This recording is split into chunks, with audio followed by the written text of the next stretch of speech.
Ya, kita lanjutkan lagi diskusi bersama dengan juru bicara dari Kemenhub RI, Mbak Adita. Artinya nanti ke depan begitu ya, dari Bandara Kertajati ini memang akan difokuskan juga atau bisa dimanfaatkan juga untuk perjalanan umroh dan juga haji. Ini targetnya kapan Mbak bisa kemudian berlangsung?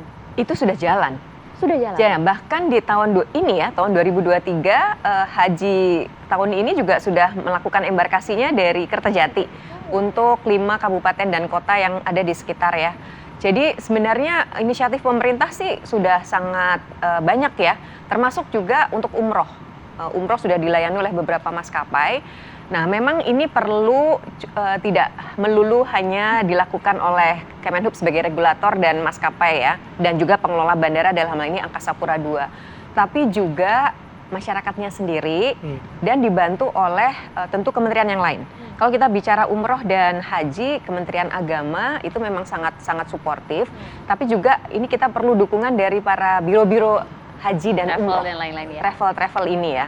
Karena bagaimana masyarakat akhirnya mau untuk lewat Kertajati itu sangat dipengaruhi oleh travel agent. Travel agent benar. Gitu ya. Jadi kita udah sering sekali melakukan gathering, bertemu dengan para travel agent ini untuk ayo kita sama-sama lah gitu ya, membuat Kertajati ini menjadi satu yang pemberangkatan haji dan umroh yang mungkin akan lebih terjangkau gitu untuk masyarakat Jawa Barat daripada mereka harus ke Jakarta. Iya, gitu. Nah, gitu. Soal haji itu tadi, soal embarkasi kan sudah pernah dilaksanakan ya Mbak ya? Sudah. Nah, mungkin ada evaluasi atau catatannya sedikit nggak? Karena itu mungkin kan baru perdana ya dilaksanakan di Kertajati. Gimana Mbak? Ya, memang ada hal-hal yang harus diperbaiki. Salah satunya adalah akomodasi yang harus juga kita tingkatkan ya. Kalau dilihat memang di Kertajati ini sekitarnya baru ada 2 hotel. Oke. Nah, biasanya kan kalau ada orang pergi haji atau umroh, keluarganya kan mengantar ya. Betul. Dan itu berbondong-bondong. Yang berangkat 1, yang ngantar 2 mobil. Nah, itu.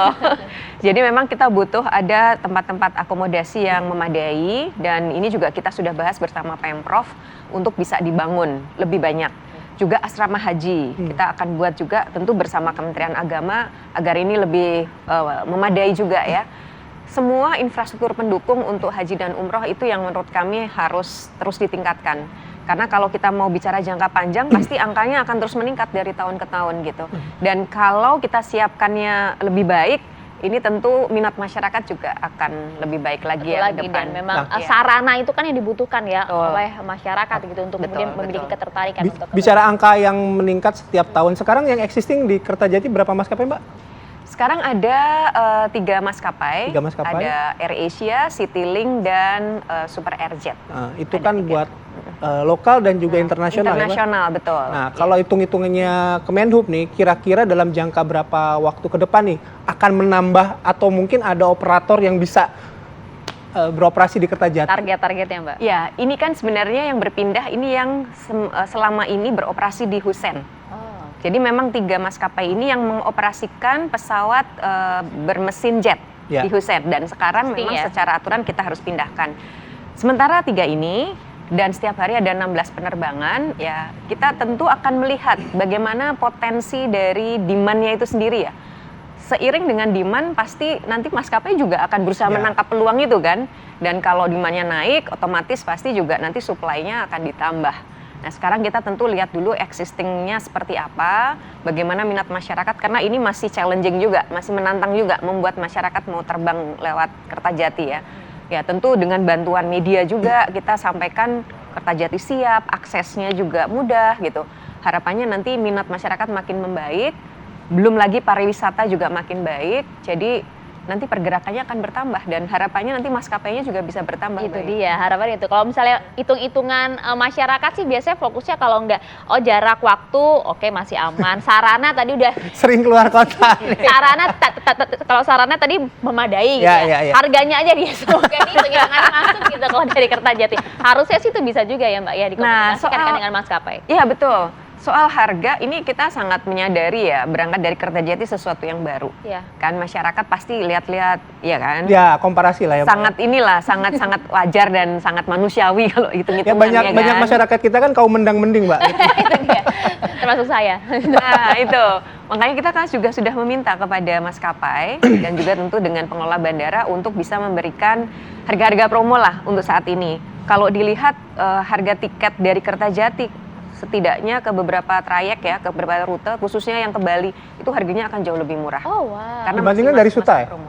Betul. Langsung mau liburan ya, Pak? Enggak, belum. Jadi ini salah satu cara juga untuk menarik masyarakat untuk punya pengalaman terbang dari Kertajati.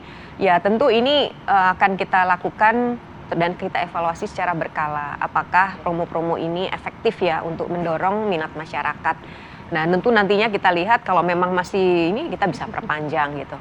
Jadi kira-kira seperti itu memang harus Menarik Atau ya. mungkin kapan-kapan mediatur juga kayak kemarin WUS gitu kan, kita ke Kertajati. Pokoknya gratisan aja kalau Bukan gratisan kan kita juga perlu lihat ya Mbak gitu.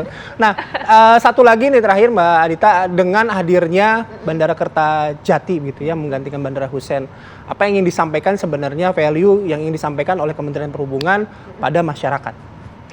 Ya, melakukan atau membuat suatu perubahan itu memang kadang ada ketidaknyamanan ya.